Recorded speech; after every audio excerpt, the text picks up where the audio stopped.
సరస్వతీదేవి అమ్మవారి ఆలయంలో శుక్రవారం వసంత పంచమి వేడుకలు అత్యంత వైభవంగా జరిగాయి. అమ్మవారి దర్శనం కోసం ఆలయానికి భక్తులు పోటెత్తారు.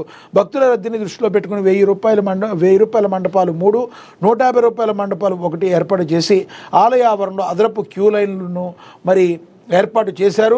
అమ్మవారి సేవలో దేవాదాయ శాఖ ప్రిన్సిపల్ సెక్రటరీ నిర్మల్ ముదేలి ఎమ్మెల్యేలు కూడా పాల్గొన్నారు. చాలా అద్భుతంగా ఇది జరిగిందని కూడా ప్రచురించడం అయితే జరిగింది. ఇక ఫోన్ ట్యాపింగ్ జరిగిందనడానికి ఆధారాలు ఉన్నాయి. విచారణ సందర్భంగా పోలీసులే నాకు ఆధారాలు సాక్ష్యాలు చూపారు. మంది కొంపలు ముంచిన కేటీఆర్ వ్యక్తిత్వాన్ని గురించి మాట్లాడటమా? రేవంత్ రెడ్డికి పౌరుషం లేదు, చెవ చచ్చిపోయింది. బీజేపీ అధికారంలోకి వచ్చినాక కేసీఆర్ కుటుంబం అవినీతి అరాచకాలపై చర్యలు తప్పవు.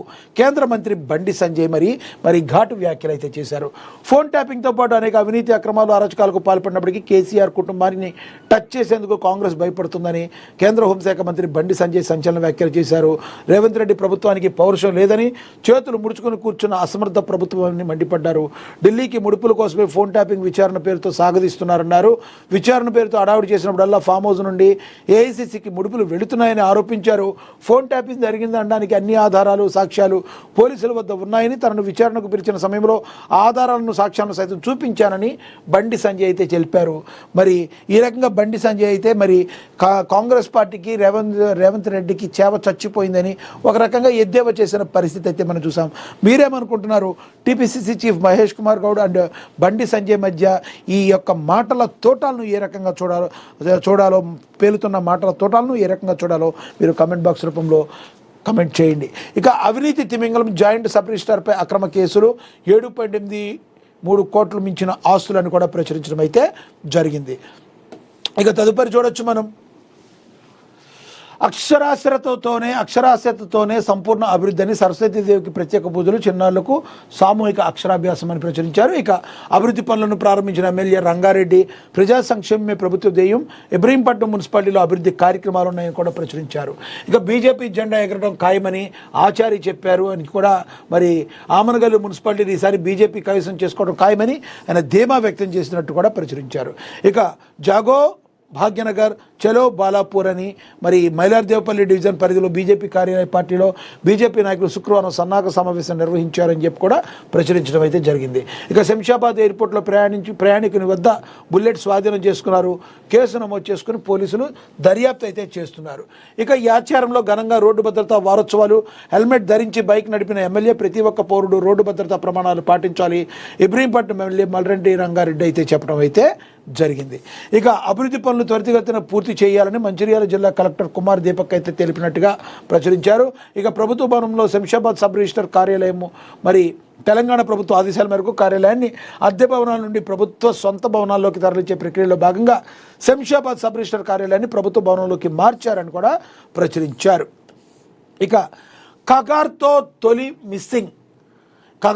మిస్సింగ్ కలహడి ఘాట్ల కొండల మధ్య సెప్టెంబర్ 11 నాడు పోలీసులతో జరిగిన ఎదురుకాల్పుల్లో ఆమె తన సహచరుడితో పాటు చుట్టువేతకు గురైంది. ఆ భీకర కాల్పుల్లో కేంద్ర కమిటీ సభ్యుడు కామ్రేడ్ మోడెం బాలకృష్ణ మనోజ్తో పాటు ప్రతిఘటనలో నేలకొరిగిన 10 మందిలో కామ్రేడ్ పాండు ఉన్నారు. ఆ కాల్పుల మధ్య గాయపడిన కౌశల్య తప్పుకుంది. ఆ సందర్భంగా తప్పుకున్న వారికి అదే ఆమె చివరి వీడ్కోలుగా మిగిలింది. వారు కన్నీటి జ్ఞాపకంగా అందిస్తున్న సమాచారం ఇది. ఆమె కోసం మేము ఎంతగానో వెతికాం, కానీ ఆమె ఆచూకీ లేదు. అడవుల్లో ఆ కొండల మధ్య ఆ ప్రాంతానికి ఎంత 10 ఏళ్లుగా తనను అంకితం చేసుకున్న కామ్రేడ్ శాశ్వత చిరునామాగా ఆ పోరాటాల గడ్డ మిగిలిపోతుంది. అక్కడ సంచరించే ప్రతి ఒక్కరికి ఇక్కడే నేనున్నానంటూ శారద వారిని పలకరిస్తుంది, వారిని అలరిస్తుంది, ఓదారుస్తుంది, చింత తీరుస్తుంది అని కూడా ఒక ఆర్టికల్ అయితే రాయటం అయితే జరిగింది. ఇక మట్టిలో తొక్కిన నింగికి ఎగిసి పడతా అన్నమయ ఏజెంజ్లో స్ఫూర్తి మంత్రం, అన్నమాయ ఏజ్లో స్ఫూర్తి మంత్రం. మరి చరిత్ర పుటల్లో నా గురించి మీరు చేదు నిజాలు రాయవచ్చు, నన్ను మట్టితో తొక్కేయాలని చూడవచ్చు, కానీ గుర్తుంచుకోండి, ఆ మట్టి నుంచి ధూళిలా మళ్ళీ నేను పైకి లేస్తాను. ఇవి కేవలం ఒక కవితలో పంక్తులు కావు, ప్రపంచవ్యాప్తంగా అణిచివేతకు గురవుతున్న ప్రతి గుండె వినిపించే ధిక్కార స్వరమని ప్రముఖ ఆఫ్రికన్ అమెరికన్ కవయిత్రి, పౌర హక్కుల కార్యకర్త మాయా ఏంజెలో రాసిన ఐకానిక్ కవిత అని చెప్పి మరి రావడం అయితే జరిగింది. ఇక కాంగ్రెస్ పార్టీలోకి భారీగా చేరికలు. కంది శ్రీనివాసరెడ్డి సమక్షంలో చేరిన తాటిగూడ భుక్తాపూర్ వాసులు కండువాలు కప్పి పార్టీలోకి స్వాగతించారు.